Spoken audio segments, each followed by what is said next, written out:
Good morning, students. Today we continue 13th chapter Fun with Magnets. In the last class, we had learned about the magnets and their types, and also learn about the magnetic field and magnetic substances and non-magnetic substances. Today we learn about the poles of magnets. What is dipole? What are the uses of magnet? What is compass and laws of magnets? First, we start from the poles of magnets. Poles of magnet means the area where the magnetic force is maximum.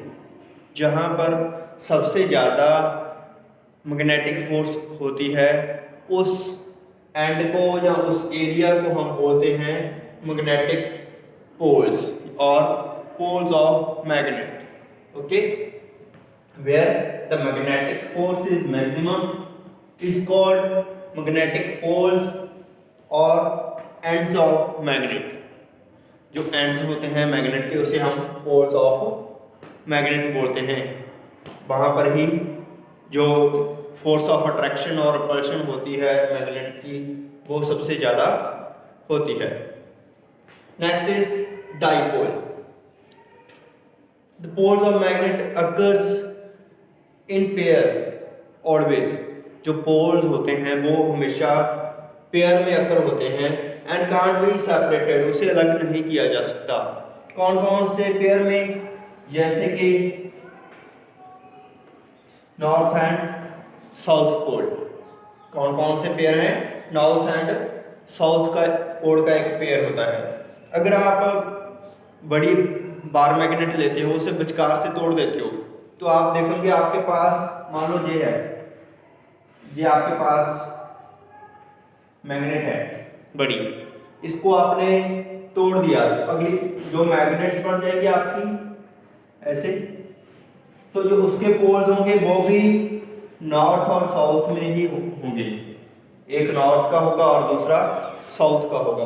अगर आप इसे भी दोबारा तोड़ दोगे तो भी उसके दो पेयर्स होंगे जो वो भी टू पेयर्स में ही मिलेंगे हमें, जो होंगे नॉर्थ और साउथ. आप इसके कितने मर्जी पार्ट्स कर लो वो हमेशा हमें जो मैग्नेट मिलेगा वो पेयर्स में ही मिलेगा.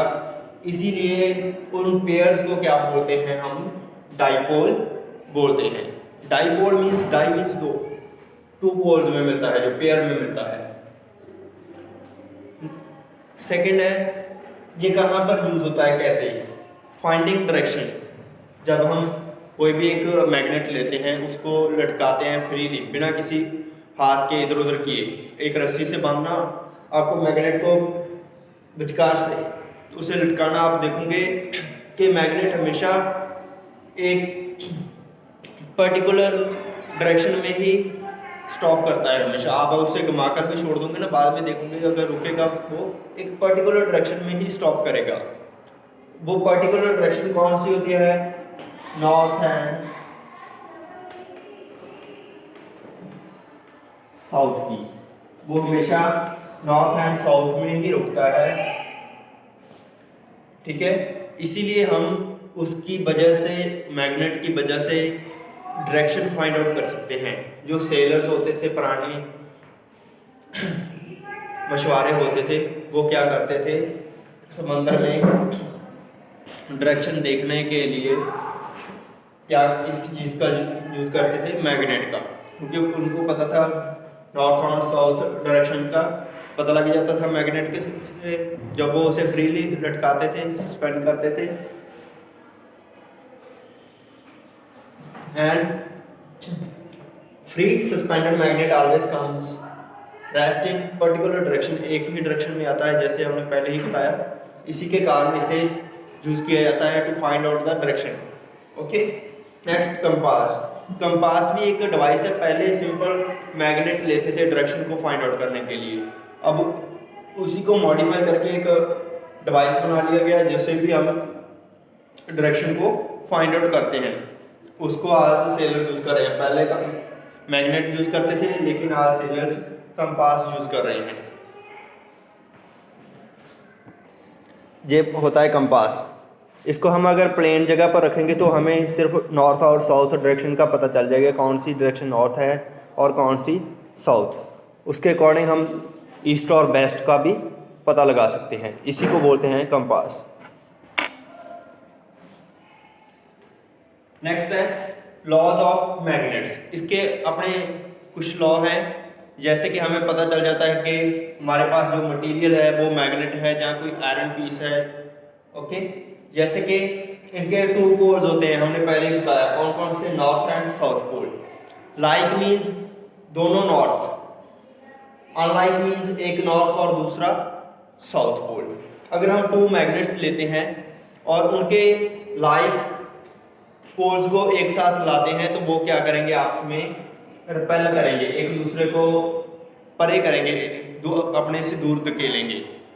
ओके, एंड अगर हम एक का मैग्नेट का नॉर्थ पोल लाते हैं और दूसरी का साउथ पोल लाते हैं तो आपस को वो क्या करेंगे, अट्रैक्ट करेंगे। वो आपस में क्या करेंगे, अट्रैक्ट करेंगे। अगर हम एक का नॉर्थ और दूसरे का भी नॉर्थ लाते हैं तो वो आपस में एक दूसरे को क्या करेंगे, रिपेल करेंगे। Okay, so this is the law of magnets. So this is all about the magnets. Now the chapter is complete. Thank you.